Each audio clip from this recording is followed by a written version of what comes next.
So, as we all know by now, the Switch 2 only supports either 4K at 60Hz or 1440p at 120Hz as the maximum video output on TVs.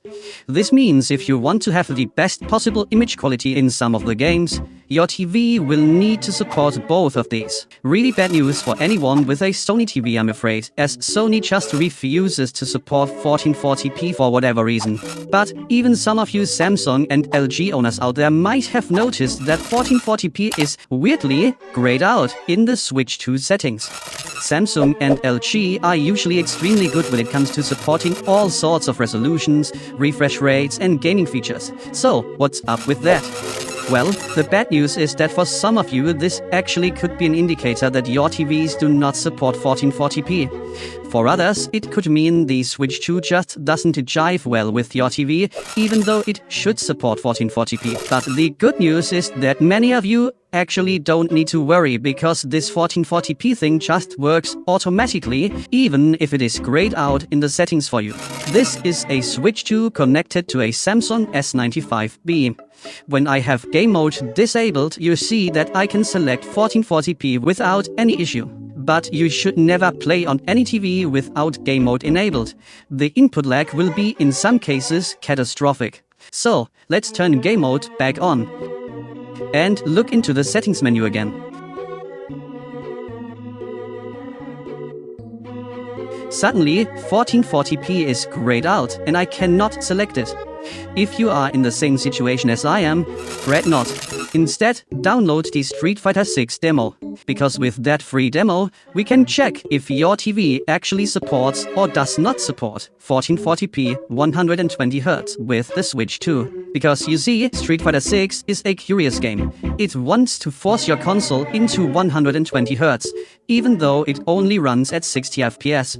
It does this presumably to minimize the input lag, since outputting 120Hz means your TV's processing lag gets cut in half in some cases. On the Samsung S95B that I have, the TV's input delay drops from 9.9 milliseconds all the way to 5.3 milliseconds, for example. And now, let's see how the Switch 2 and my TV behave when I start Street Fighter 6.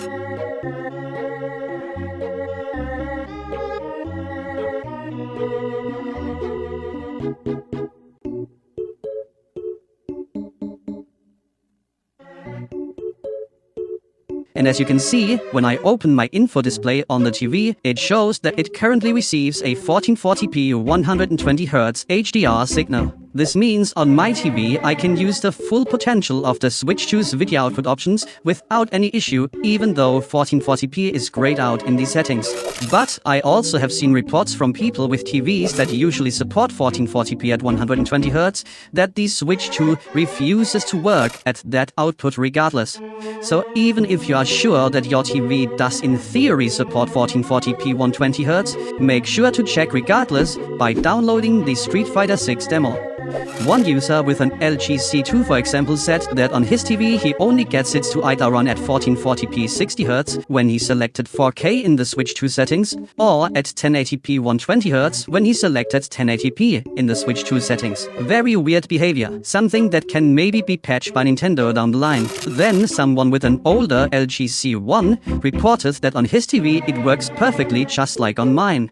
It also is grayed out for him in the settings, but Street Fighter 6 also puts his TV into 1440p 120Hz automatically, just like it does with mine. All in all, the HDMI situation with the Switch 2 is a weird one for sure. No VRR support when docked, weird 1440p behavior with game mode enabled, and automatically switching into it even though it is grayed out.